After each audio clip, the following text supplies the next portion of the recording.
Good afternoon, welcome to Toffee TV. It is the Everton Daily Live, myself and John. David Moyes has just given his pre-match press conference ahead of Everton Arsenal tomorrow at Hill Dickinson Stadium. The big takeaways, I guess, no Kiernan Dewsbury Hall, but we knew that. Jack Grealish is available, which is good news, very good news. Merlin Roll back in the squad for tomorrow, so I assume on the bench.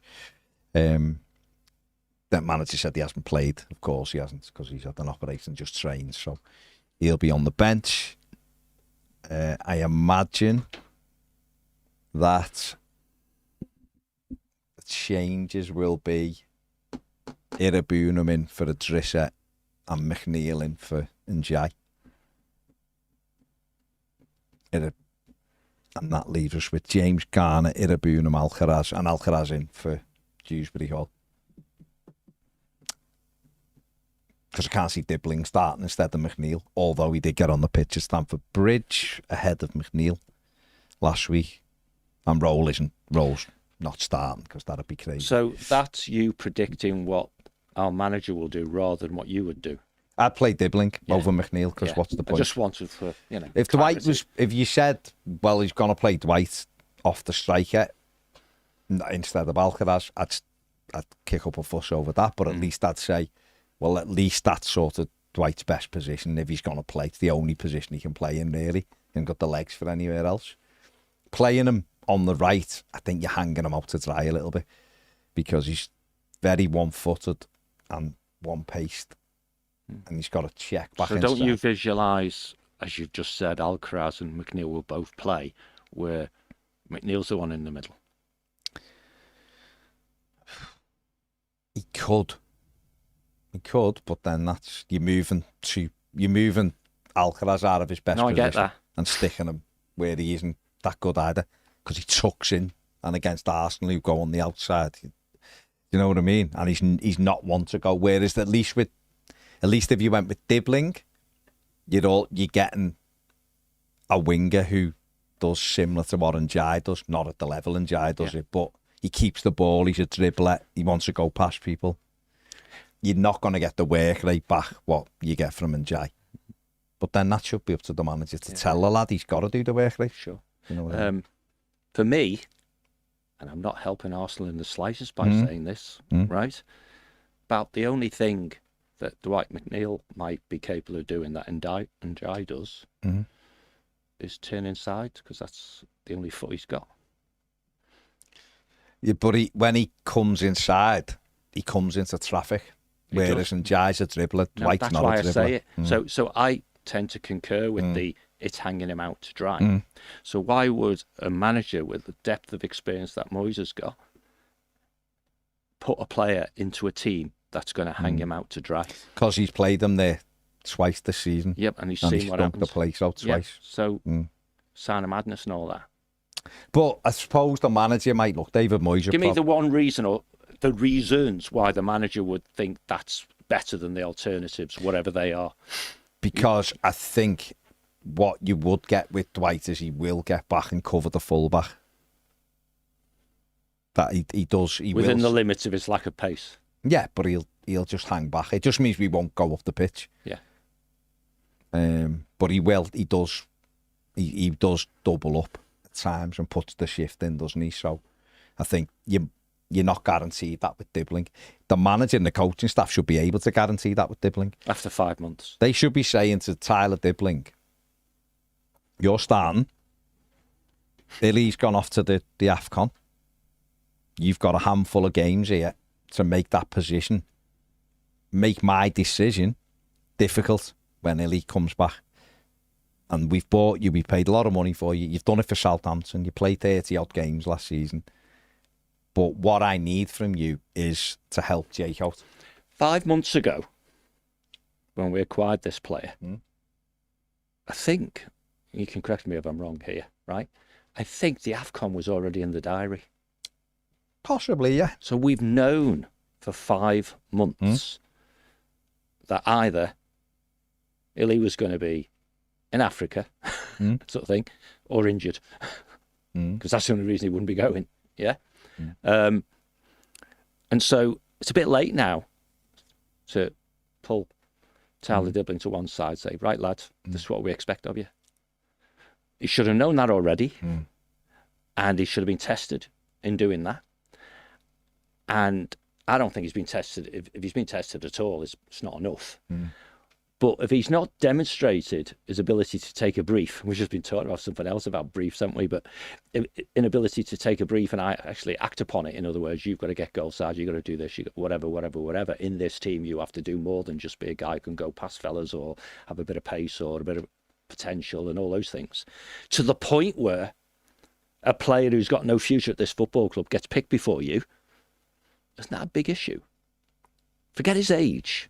Right? Because that's got nothing to do with it, right? That's a real issue. Because either the coaching staff has spent 5 months preparing this guy for this moment and he's not ready, or the manager put so much faith in experience that if you haven't got it, you're pushing water uphill. I know they're binary and I've made them deliberately so, because then all the ifs and buts get pushed to one side for a moment. So, Dibbling's going to start. He's got to start. No, he is going to, in my opinion. And hey, there's a whole audience out there who I think, no, he's not, right? I'm with Baz. Baz has far more common sense than John's got on this point. But I'm doing my, I'm up in a drone looking down thinking, the optics of this should lead to Dibbling starting, because it reflects not just on Dibbling, but on the coaching staff and the manager and everybody. If he's not ready to do something pretty basic like use your physical attributes to get goal side, not just to go forward.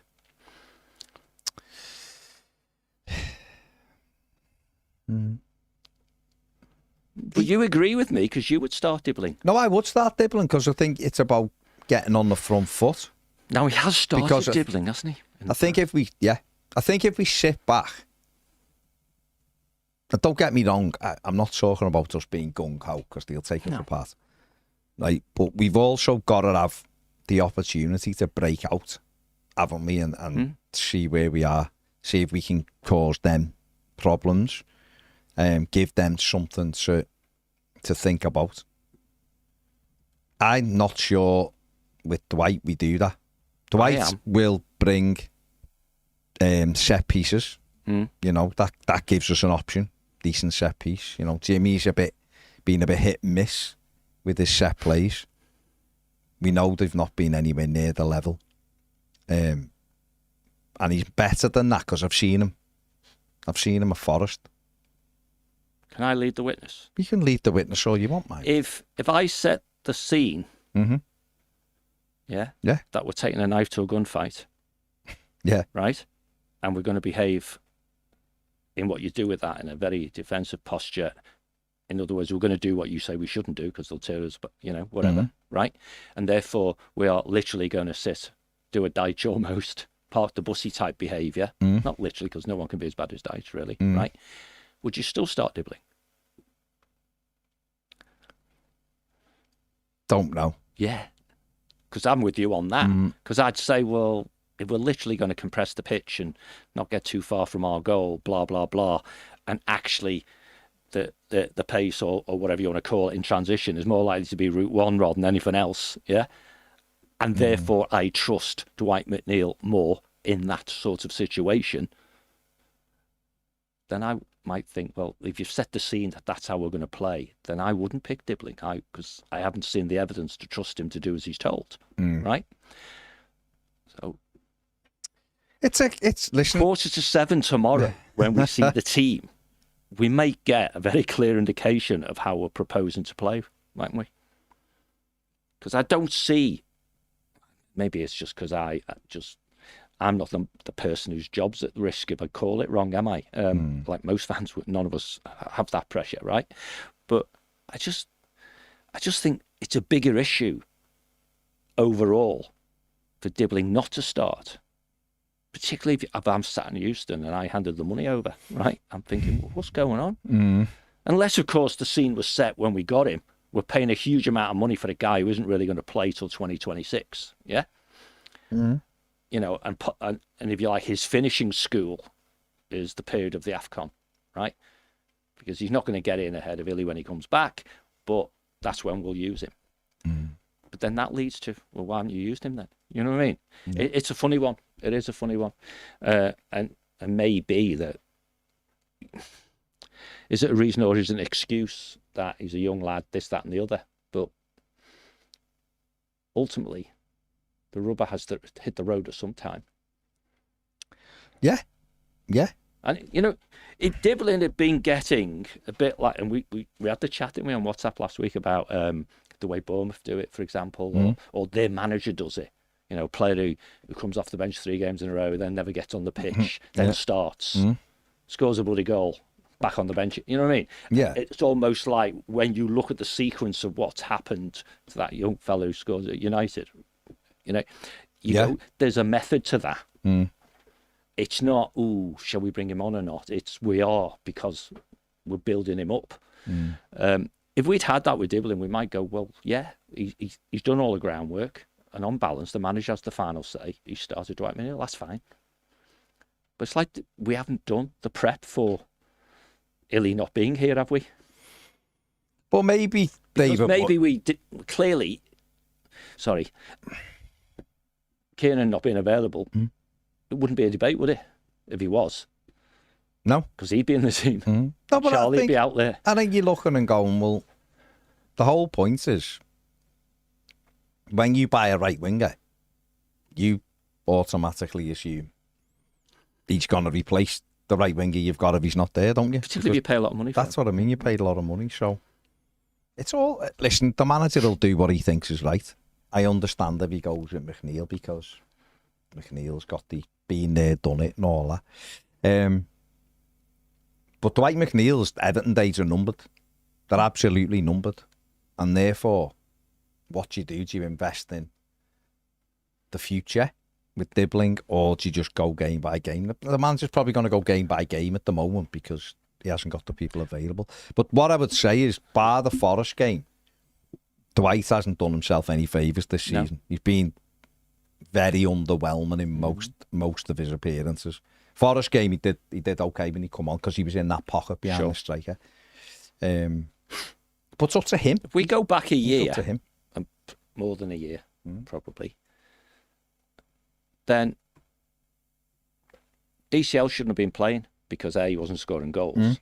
But we go back right to the beginning about, do you play this guy when he won't commit to the club? And the answer was no.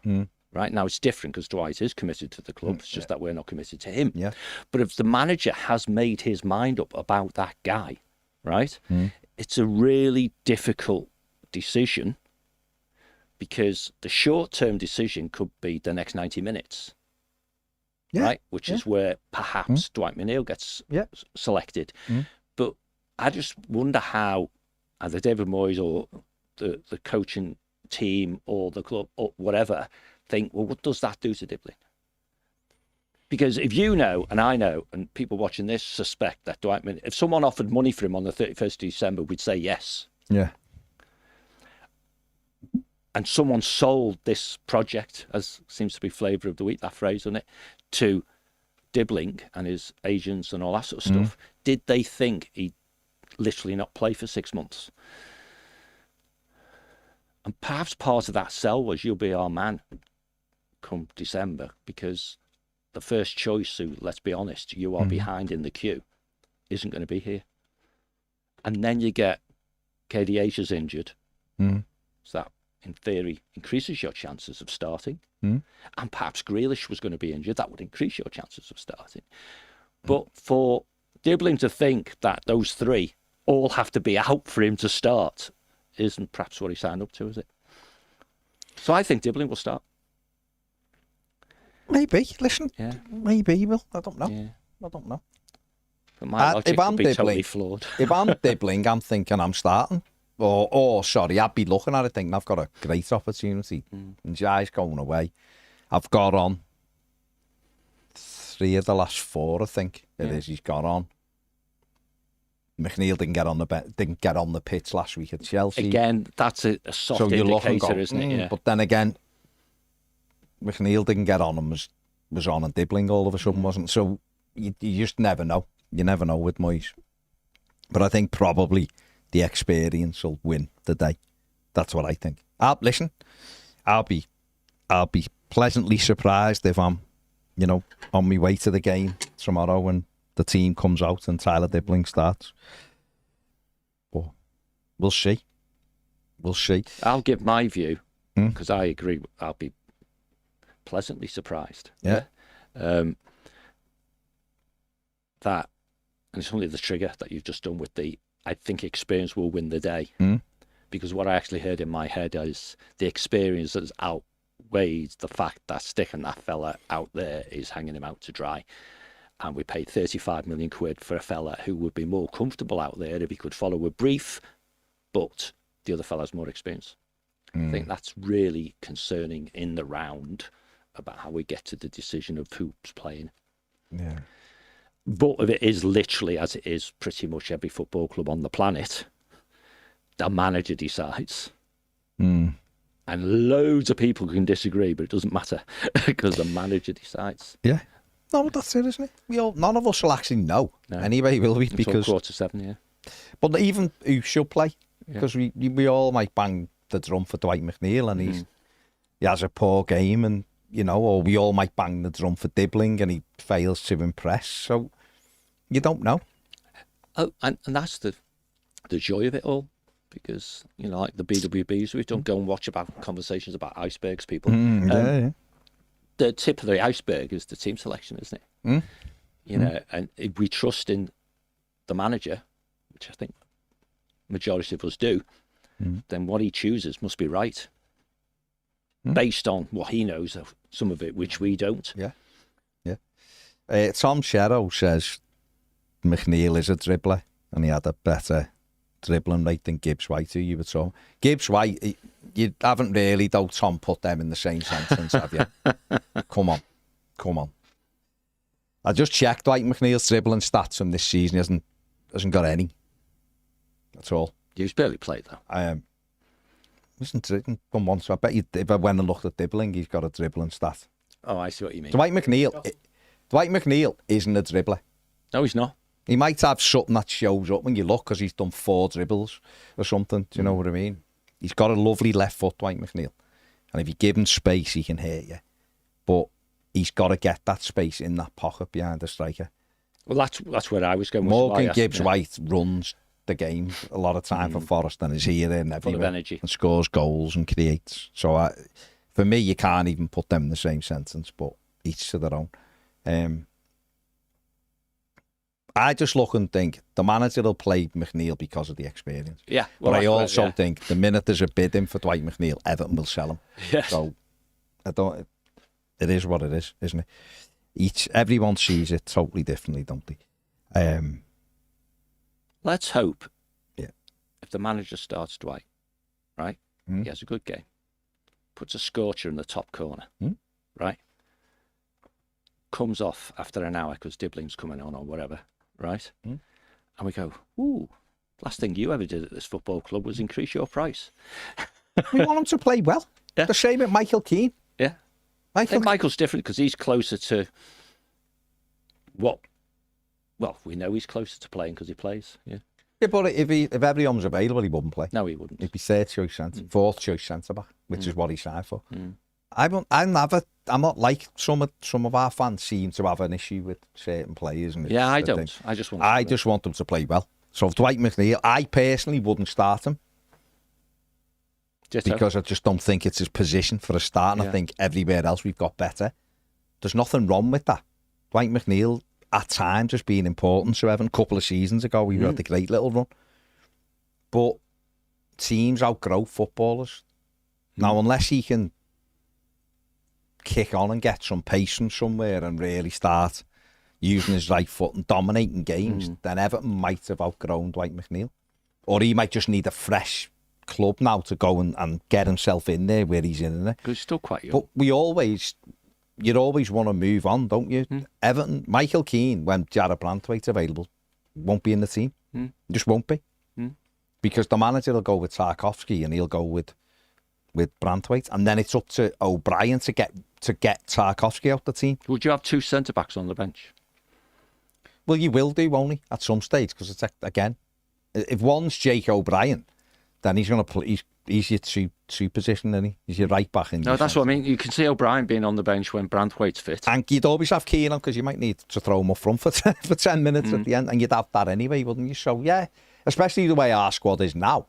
Moving forward, you wouldn't want two centre-backs on the bench. Of course you wouldn't, because you want other players who can are creative. Your centre-backs are generally people who break the game up, stop things, aren't they? That's what they're not there to be creative. Because if we, and you're completely right, of course, and in the sense of progress is when, in your team, is when players who are automatic starters, forget the manager for now, but players who are automatic starters are on the bench. And then the next progress is when they can't even get on the bench, right?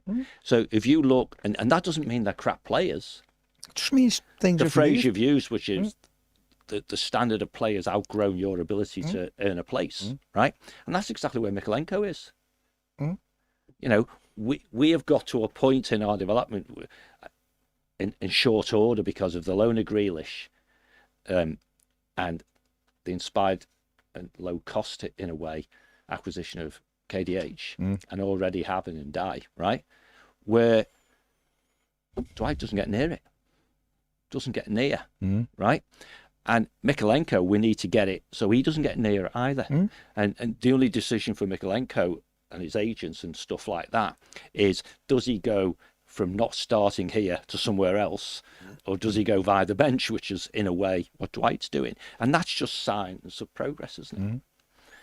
Yeah, and that's football, isn't it? That's, you either take the challenge and step up if you can, or you accept you're a squad player and you'll play bits and pieces, or you move on. Because if you're doing your planning, and we're talking about recruitment teams, and it's going to become their turning the spotlight in a couple of weeks, isn't it, as the window opens and all that sort of stuff. But for me, if I'm the guy trying to set say I'm the chief exec, I suppose, I said, well, guys, part of our planning here should be we need a proper right back. And maybe because of resource and money, ultimately, we can't get two per se, right? So, but we got Jake, and we know he can do a job in an emergency, all that sort of stuff. But we basically want a right back who's a 21st century right back, pace, all that good stuff, more going forward than defense and all that, right? Done, right? That means Jake needs to get used to the fact that he's first change centre back, which is a different way of saying third choice, doesn't it? If that's the case, and this would be the question to the team, are we going to give Michael Keane another contract? And the answer should be, we're planning not to. Yeah.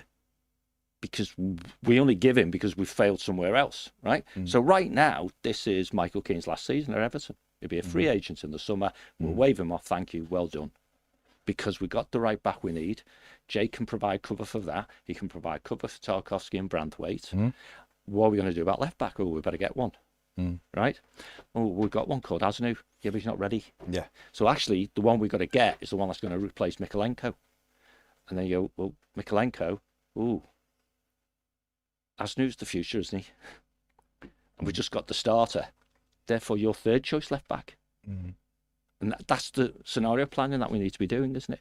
And it lifts us each time. Yeah, well, everyone's like that, aren't they? If you can get a better... It has to be, yeah. If you can get a better centre-back than Branthwaite, get him. If you can get a better goalie than Pickford, get it. If you can get a better striker than Barry, go and get it. If you can get a better player than Dewsbury, that's how teams improve and win stuff. And get wedded to players. You know what I mean? And that's what it is. And the minute you start putting starters on your bench, then that's normally an indication you're getting somewhere. Absolutely. And you don't have to, as you rightly said, suddenly decide that player's crap because the style of play can change as well. Yeah, it can be anything, can't it? So you look at Mikalenko as a very effective defender, right? Or he has been over recent years and stuff. And, you know, Saka was playing, he often does well against him and all this sort of stuff. But his moment, if it's not come, is very close, that as we progress, he no longer, his failings going forward and all that sort of stuff are a problem. right? But that doesn't mean he's a shit player and he's horrible and he should never be on the field. And all Some people have this. all the social media comment that may flow from that. Because if he scores the scorcher, which he's done once in all his days, and I was there right behind it, bang, suddenly, you know what I mean? So it's people who have to do the job almost and ignore results because they can see where we're going, you know, the line of sight. Yeah, that's what it is, isn't it? And so January is going to be interesting because some of those issues for the manager need to be fixed for him because they can only be fixed with bringing people in from outside. Yeah, I agree.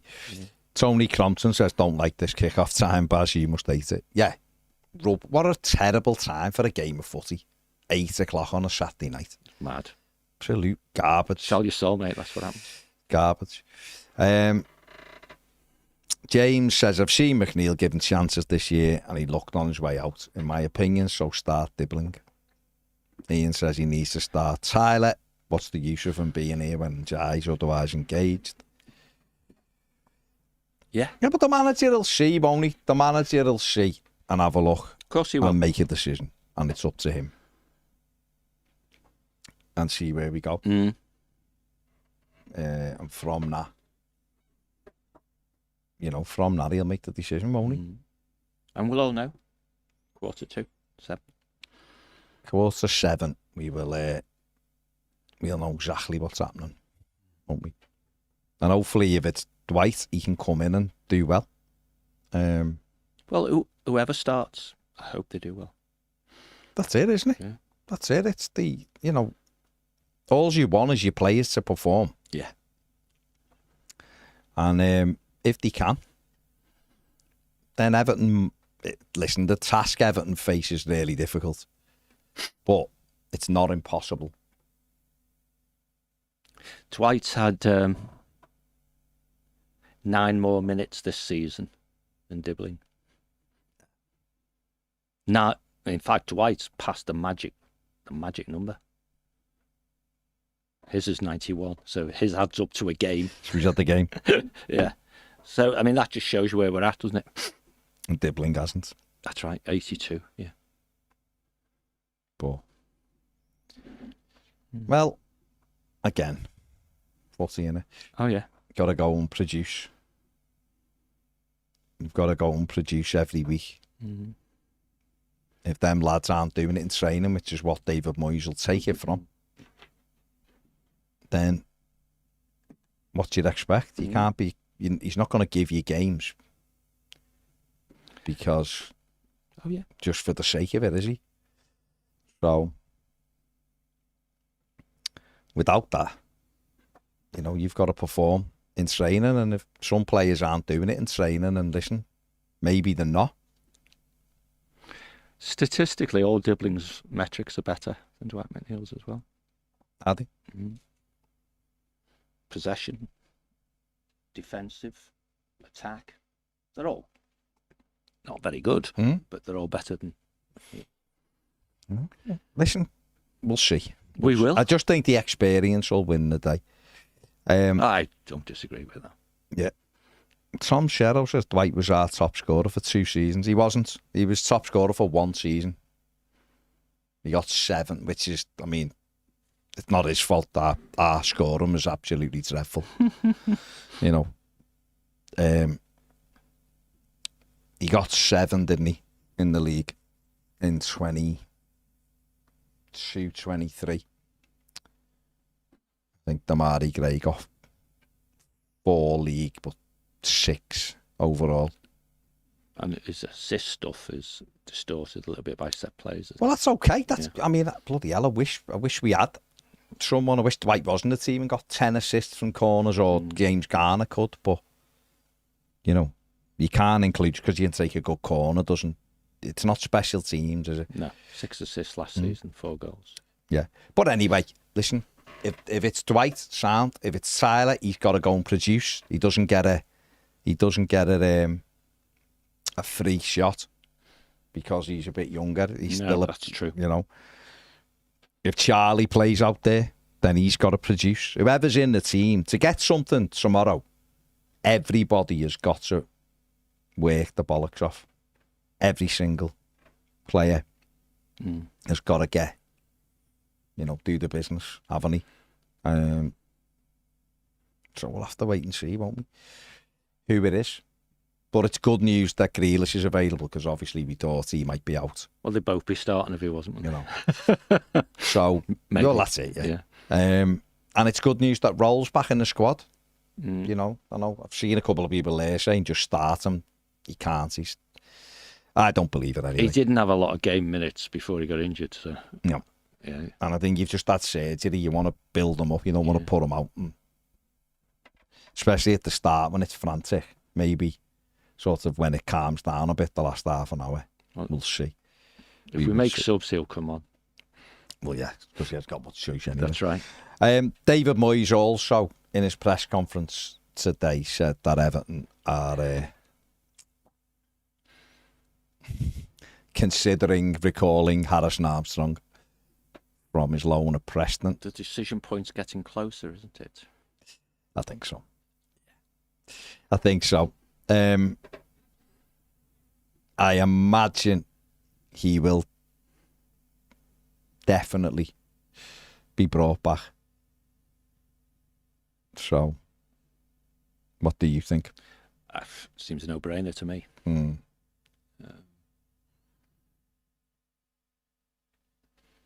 Preston have got 3 games before January,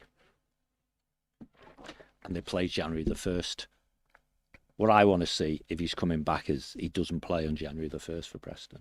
I don't think Everton would allow him to play that day. That's what I mean. We've got a game on the 3rd, I think, haven't we? So basically it's as soon as, it's quite late on in December, isn't it? They play 29th. So the recall should come after he's played away to Wrexham, I suppose. Yeah. Scored against Wrexham, Yeah. His first goal.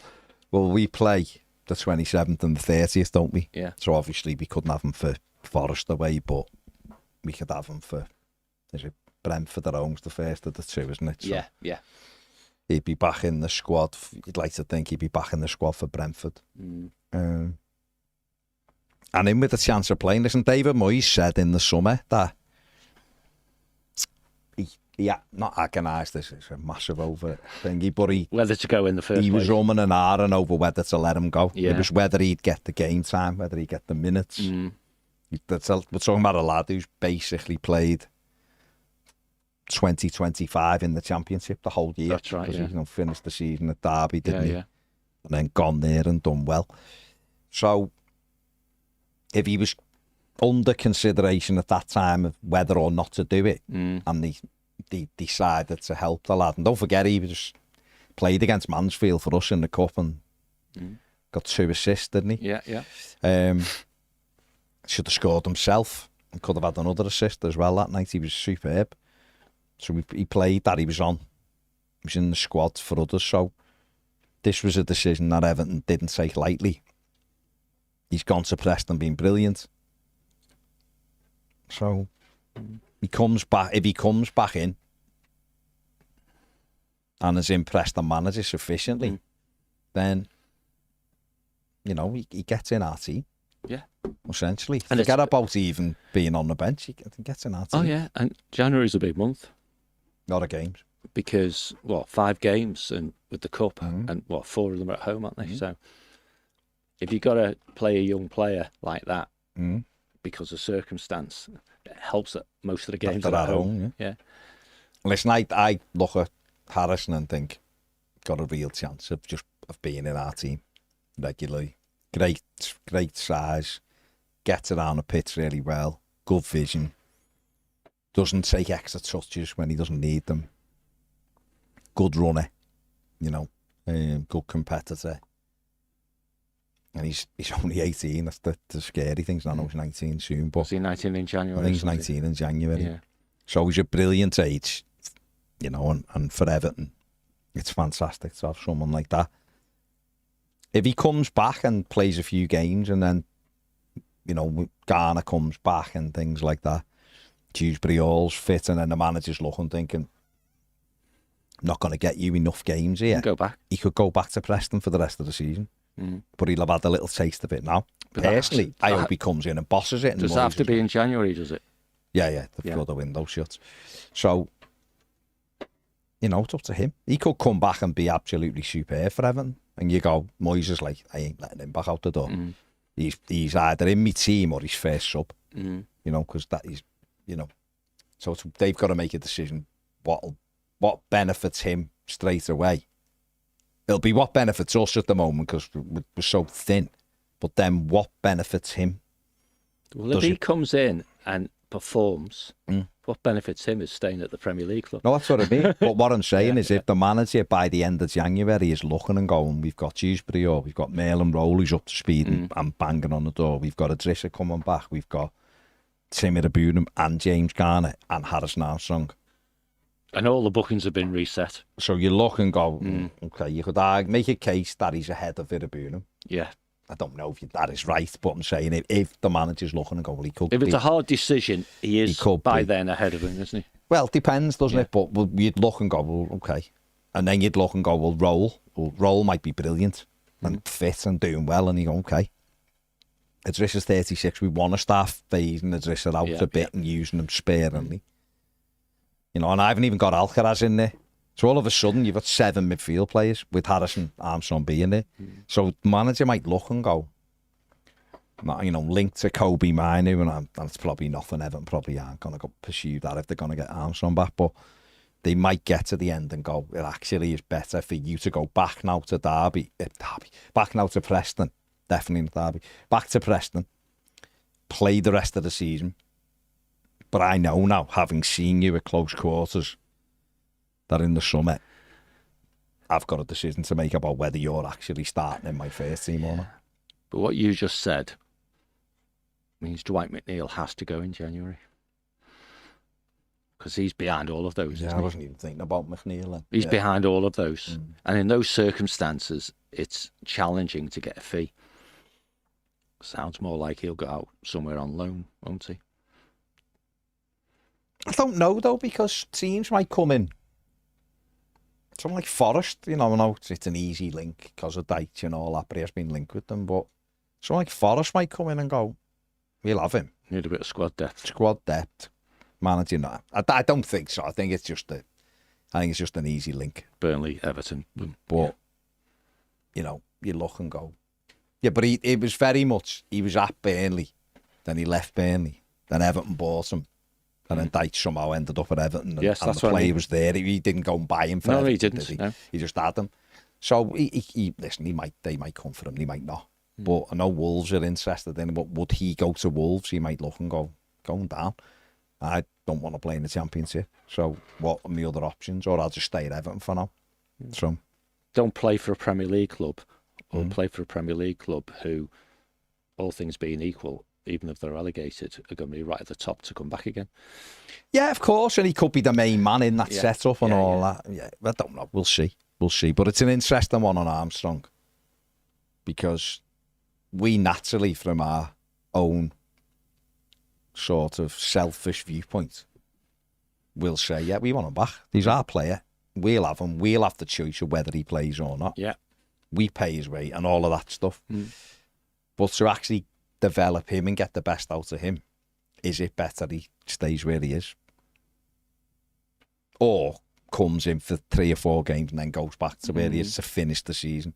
So he's had a long season in the Championship. And then you can reevaluate at the end. And it's a team that's the third at the moment in the Championship. So they're a team that's trying to get up. Yeah. You know? Yeah, it's hard for them, isn't it? But that's what happens when you get Premier League footballers. And presumably our ability to haul him back was good evidence of how keen they were to have him because they agreed to it. Well, I suppose you see it, don't you? I mean, Sunderland got Mark G, didn't he, from Chelsea? And they had him for 2-3 games, I think. And then they got an injury, so had to take him back. Yeah. So he's gone back and he's hardly really played that much for that Chelsea. Was the cover. Yeah. But he's had to go back, and it's one of them. And bringing Armstrong back may be, again, playing back to what we think we may or may not do. If you think you need the numbers and you think on balance it's good for Harrison Armstrong to stay at Preston, you may have to bring a player in on loan and use a slot up to provide you with that cover. And you're right to go like this. But you go, well, yeah, but the reason we're in the problem is because they're not there. And okay, AFCON's part of that. but injuries can happen to anyone at any time and all that sort of stuff. So it's a nice problem to have because he's a damn good player by the looks of him. Yeah, I think he's going to be. And he's, as long as he's wrapped up in cotton wool contractually, then we should always have the edge on what goes on. Signed a new contract. He did, absolutely. Yeah. And then it's up to him to get his next one, then, isn't it? Absolutely. Alex says great news about Grealish and Real. Dewsbury Hall doesn't sound too bad either. True. I feel like Moyes would say so if it was going to be a bad one. Yeah, that's what I thought. Hopefully we can get through Saturday without any more injuries and without Garner being booked and have a good go at Burnley and Forest. The club needs to make sure they have players in through the door in time for Brentford early Jan. Yes. Josh says, all things considered, the injury news could have been worse. Having the Wizard back would be amazing. He's back in the squad, isn't he? Absolutely love the big man, says Georgie. Maybe somewhat real, I don't know. There's no context to it. Big, that's context. Yeah, but who's he talking about? Anyone who's big. Okay. Definitely not me then. And so that's back. all right. So any big ones coming back. So real. Must be. Sounds like, yeah. Fruin says thoughts. Could be Grealish, of course, big as in abilities or calves or who knows. Fruin says thoughts on Anis Hadji Musa, right wing for final. Gives me he does. He is a good player. Fruin, I had to look at him in the summer. I don't know whether he was on our winger one, actually. James don't know. Hadji Musa from Ajax. Did we have him on the winger one? Didn't we? The one who liked Cherky. Yeah, so he's that kind of. Probably still is if he was Egyptian. He's at Feyenoord, wasn't he? We had him. Yeah. No, he's a good player. And he is a little bit quicker than the other two. Mark Max says, hopefully this is an end to Real's injuries. This season, looking forward to seeing him from the glimpses I've seen. Our best German since Thomas Hitzelsberger, that's Rocket. Bruin says, if we didn't get a left back this window and Burnley got relegated, would you go after Hartman? He's got 5 assists in 15 games so far. It's very attacking. He's done well, hasn't he, Hartman? I don't know. Is he good? I know he's got 5 assists. The thing with assists are, you need someone to finish your chances. If Everton could finish chances and Jai would have another 3 and Grealish would have about another 6 already from the chances our players have missed out. Miss kicking from 3 yards out. Beto, I'm talking about you. 3 times this season alone. Leif Davis at Ipswich gets a million assists a season or something mad, but you've got to have someone to put it in, haven't you? But Hartman ain't bad, that's all his attacking. Don't know, there's Robinson, isn't there, a Fulham? He's a bit older now, but he's got pace. We should have got Chief. I said it in the summer. We should have got Malik Chief. And we let West Ham take him. And it was a silly mistake from us. Been there before. Yeah. Adam says, a right-hand side of O'Brien and McNeil. If I'm Arteta, I'm telling my left-back to go and play up front. Mm-hmm. And we would exploit that. Mm-hmm. I don't think that right-hand side's going to have Mikel having a bit of a restless night sleeping, I'll be honest. No. Brien says, Dibbling didn't join us to sit on the bench every game. I think in hindsight, he would have stayed at Southampton to play every week with a chance of getting a better move the following season. We have hampered his development. I don't think that's true. We'll never know, will we? No. We'll never know. It's in the past now. Colin says, I hope we don't embarrass ourselves.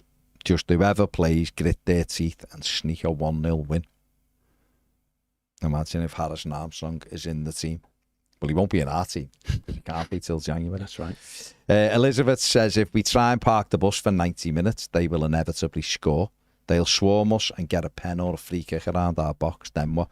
Apart from our lack of subs, I think we're still looking for our first goal contribution from one of our substitutes this season. We are. Mark Max says, how gutting is it we never landed Yankuba Minter the other year? Also, Newcastle selling Anderson and Minter for Alanga and Ramsey is a massive F-up. Looks it, doesn't it, at the moment?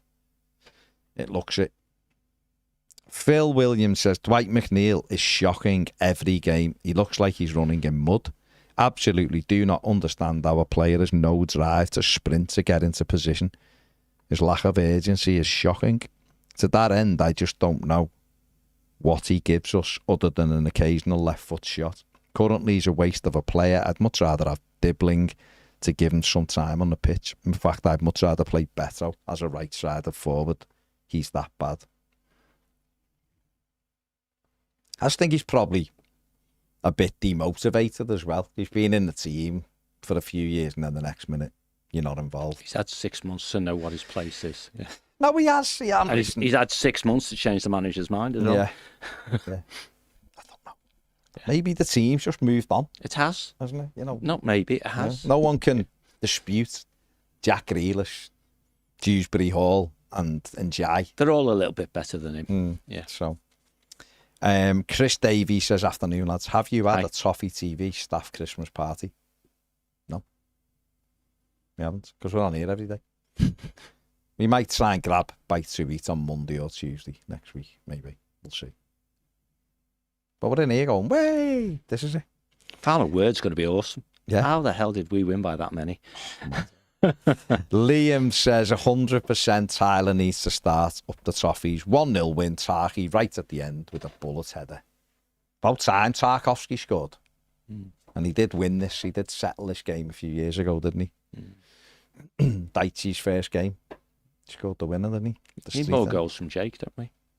All of them. The centre backs. Keane's got 2. One off his shoulder, but he's got 2. They all count. But, you know, O'Brien's massive. He should be scoring. Yeah. And Tarkovsky should be. Who's not massive, but puts himself about, doesn't he? Yeah. Paul Trevelyan says, afternoon, Baz and John and all the Toffee TV guys. Hope you all have a good Christmas up the Toffee. And you, mate. Happy Christmas. We will be. You can greet us and wish us well next week for the first couple of days, so we will be here. Looks like New Zealand Everton fan maybe says, hello John and Baz, wishing you guys and all the Toffee TV guys a top Christmas. Thank you very much, mate, and you. He'll get family. Christmas first, that person. He will. Unless he's just NZ for it's just a different tag and he's from Prescott or something, you know what I mean? Then he'll get it the same time as us. Why Prescott? I don't know. Just I don't know. You went like that? Could be anywhere. Broad Green. Where are we? Daniel, it does feel like I'm a secret Derby fan. I keep mentioning Derby County, don't I? Mad. Only with Harrison. The 40's watching. He is a secret fan. Yeah, love it. It's me mate. If me mate's watching, he knows. Martin knows. That's probably it, because you were talking about him before. It's stuck in your head. It's Harrison Armstrong, that Derby in a white kit. Yeah. Just as nailed to me, even though I know he plays for Preston. It's all a bit mad. They play in white as well. Do it? I did say before, I said I was talking about because he started the year at Derby.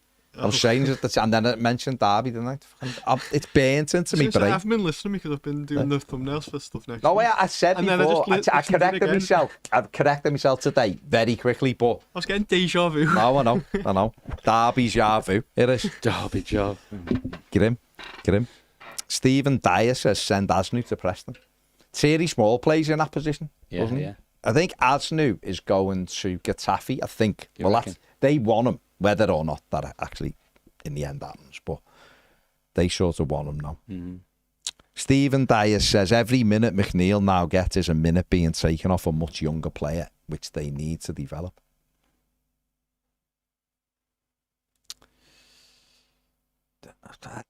Yeah, listen, there's some people, there's one particular person, Tom, who loves Dwight McNeil, which is fine, no issue with that whatsoever. A lot of people don't want Dwight McNeil, right? But listen, Dwight McNeil's part of Everton's squad, and he's here to do a job. And if he's picked tomorrow, we want him to go out and play brilliantly, because that you can't. When you're a fan, I understand you like players better than other ones and whatever. But when they've got the blue shirt on and the whistle goes, you've got to get behind them, you know. And I just think my disappointment with McNeil this season is he's just never looked. He hasn't looked like he's desperate to get his shirt back. Do you know what I mean? Nope. Well, against Forest when he came on, that was. But I don't know whether that was just a little audition for Dyche, or the team were playing that well that he just sort of dropped into it. And but there's been other games where he just hasn't. I don't want to say he hasn't looked bothered, because I don't think that's right either. No. I don't think. There's very few exceptions where you look at a player and go, you don't care. You know, Anthony Gordon against Southampton a few years ago, when he wanted out and he deliberately ran after thingy and chopped them down on the edge of the box when he'd lost the ball and he couldn't be, and then you knew what was happening and he waited to foul him when he was on the edge of our box. Things like that. Lescott against Arsenal all those years ago, when he just wanted to be anywhere else but Goodison for that game. But the very few, I think most weeks and most players, and those two players who I've just mentioned on every other occasion, did go out and try. It was just whatever. I don't think Dwight doesn't try. I'm not having that. I don't believe that about him. I wouldn't ever, level that at most pros, if not all of them. I think they all have got their own pride. But I think he's lost his mojo a bit. He's on the inside. He might think this manager sort of made his mind up. No matter what I do, it does make a difference. I don't think you can do that and in the Premier League and get away with it with your performance level. And you have. I mean, fans will always question play. Mo Salah's been questioned by Liverpool fans. He's been the main reason for them, really, why they've won so much. In my opinion, he's 250 goals, whatever it is, goals for them, crazy amounts of goals. And yet their fans are questioning him now. He's not bothered. He doesn't care. He doesn't do this. They watch him every week, though. I know, but he's still he might just. What if he's just out of form? If a player does it every year for 7 years, and yet he's still their second top scorer, by the way. So, but if they do it every year for 7 years, and then he just hits a little rocky spell, they can say, I don't think he should be playing at the minute because his form's but saying he's finished and he's not interested and he's not this and he's not that. Well, it's how players, not the same, but it's how players react who have got used to automatically starting, not starting. And is it not fair to say he hasn't reacted particularly well, right? But I know it's not about him, but the same applies with Dwight McNeil. Right, has he not reacted particularly well to being an automatic starter to you got to fight for your place? Yeah. I would have thought everyone who's got that far that you play in the Premier League must have in their DNA. If the manager doesn't think I'm good enough, I'll show him. Yeah, that's what I would. That's what I'd do. My mentality. That's what I'd do. Would be that I'd have that much of a cob on. Yeah. That. I don't know. You could argue. But you'd use that to fuel. I will prove. So I'm going to show you. And even if I was playing crap, the effort would be there. You'd look and go. When I'd play, I'd have games and I couldn't control. Miss chances or whatever. But no one could ever say to me in any game I ever played, you switched off. You didn't try it. Right, yeah. Do you know what I mean? Didn't try. I might be terrible. I might, be able to hold the ball up or pass a ball or, shoot, whacking it wide, whatever. But I would always run my socks off for the team. And I think Everton fans would still, if McNeil or anyone, whoever it may. This was one of my things with Beto a few times this season. The thing that made everyone on his side was wholeheartedness. Was the wholehearted, I'm giving everything. I would say to Beto, this season you haven't matched that. You haven't matched that. Forget about missing chances. Any striker can miss chances. Forget about that. It's neither here nor there. That happens. It's part of you're up there, the same as when you're in goal. You're there to be shot at. You make a mistake as a keeper, it's a goal. Everyone's coming for you. You miss an open goal as a striker, everyone's coming for you. The same when you put it in the net. You might have stunk the place out. But keep making the runs. And you score the goal, everyone's all over you. Goalie makes a great save, everyone's all over. But you have to give everything every game. And I think I'm not convinced Dwight has been able to get up to that level. No. And it might just be a little bit like, I'm just a bit below because I don't feel. And I think he has to do. I'd say that for Dibbling as well. When you get on, you mightn't be able to beat 3 or 4 men because it just might not be that day when it's happening. But you have to run around, put tackles in and get back and help your teammates out and keep going and keep going and keep going. If you do that, naturally your own skill set will come out anyway. The good things in your game will come to the fore. if you're doing the basics right. When you're not doing the basics right, you're not putting the effort, determination to get there. It's noticeable, you know. And I just think sometimes for Dwight this season, he's been below that. Forget about whether he over-hits a pass or but the application hasn't been 100% what we've seen from him at times. And like I said, with Beto, and Beto's a bit of a mad one because that's sort of like his his game. That's his MO. And then you see it. When you don't see it, then you see the next game. We've seen it like when he started a few games. And you were looking, going, he's not even doing the things he was doing. Then he'd be dropped, and then he'd come on as a sub and knock people out. And you go, that's it there. Why isn't that there when you start? You know, that kind of thing. So it's one of them. It's one of them, isn't it? We'll see. We will see. We just want everyone to do well, don't we? That's ultimately, if everyone does well, we've got half a chance against them. And that isn't being defeated. They're the best side in the league at the moment. The league position tells you they are. Not form-wise, they're not. And the top of the league. Yeah, not form-wise. Form's nothing. We were a form team going into Chelsea. We'd won double against Chelsea. We'd won on Saturday. Mean anything, did it?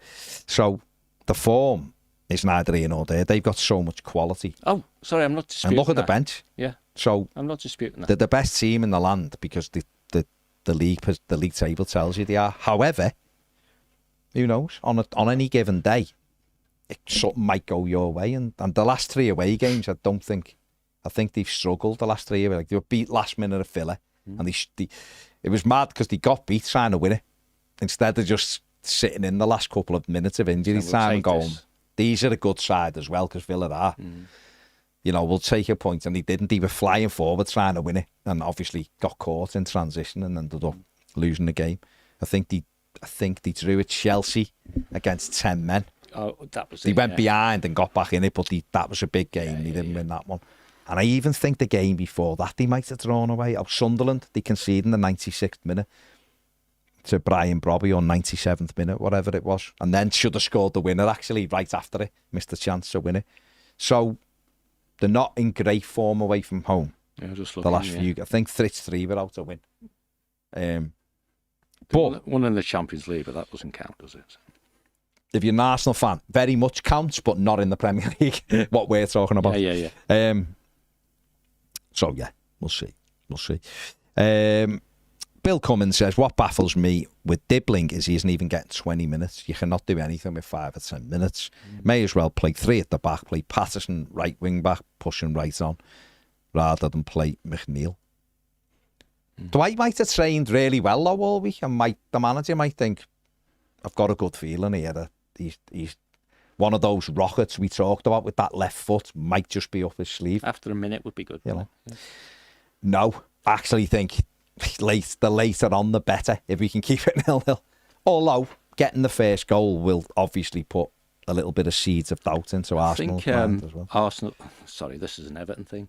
I think Arsenal's last win away from home in the Premier League is nearly 2 months ago. Well, okay, I don't know how to feel about that. Yeah. But they've been doing all right elsewhere. One, let's be having you said, Niago showed more hunger and effort than Dwight does this season. Big Niago. Yeah, let's see what happens. The anything can happen, can't it? Arsenal have won once away at Everton since Arsene Wenger left. Oh, there's another Everton thing you've come up with.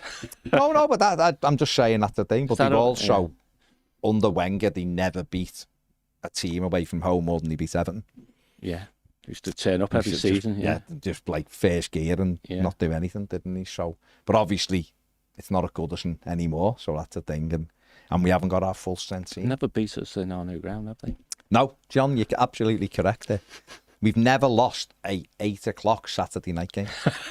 We've also never won an 8 o'clock Saturday night game at Hill Dickinson. Half empty again, Baz. No, I'm saying. So what I'm doing is I'm crying it in both ways, aren't I? I'm saying we've got, we can make history by winning.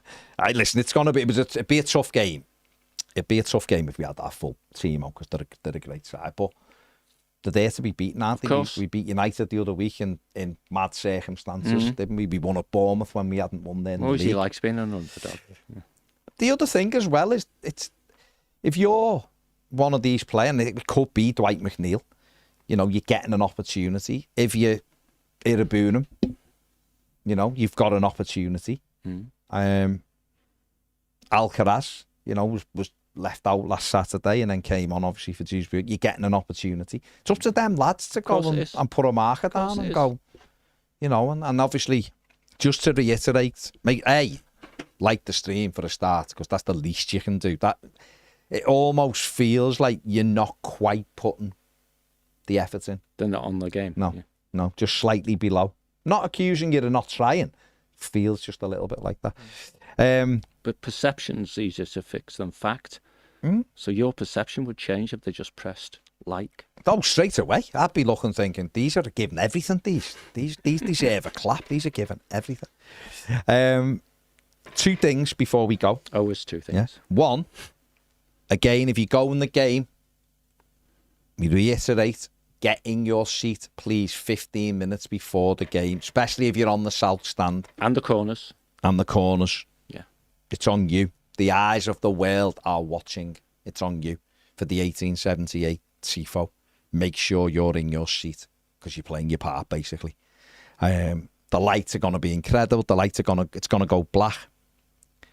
You have to be ready. So do that. Everywhere else in the ground, film it. I'll take pictures. And sing and back it and get behind it. And let's see if we can give the team a little bit of a boost. The second thing is a question from Maxter. Does John know anything about Pursuit Sports who've just invested in the women's team? Yeah, it's owned by Dan Freakin. And that's why Beeston's gone on the board. Become a director, as has Angus. And it's all part of the Freakin Group, or Dan Freakin himself, using Pursuit Sports as being the vehicle for their sports assets. And I think we talked about it on BWB a couple of weeks back that it would not be a surprise if ultimately, when it all plays out, that they are the ultimate owners of the men's team as well. Right. And the same at Roma, you know. So they'll come together at Pursuit Sports, not at the Freakin Group. Yeah, absolutely. Emma, we will. I promise you, in the new year, we'll sort a Premier night out. You keep saying that. Well, I'm looking at you, so you can guide me. Yeah, I'll help you, Baz. Yeah. There you go. Right, everybody, have a fantastic weekend. Make sure you check out the match preview Ped will be doing his starting 11 as well. If you're a Premier member, Business with Blaine, it's a cracker, is out at 5 o'clock as well. We'll be back with all the match stuff tomorrow. Enjoy it. Enjoy Hill Dickinson. Enjoy the TIFO. It's going to be incredible to be there, and hopefully that'll kick the atmosphere up another level, and the lads can go and get a tremendous result. Fingers crossed. We'll be back on Monday. Have a fantastic weekend. Like, subscribe, do all that. Thank you very much. Take care. See you later.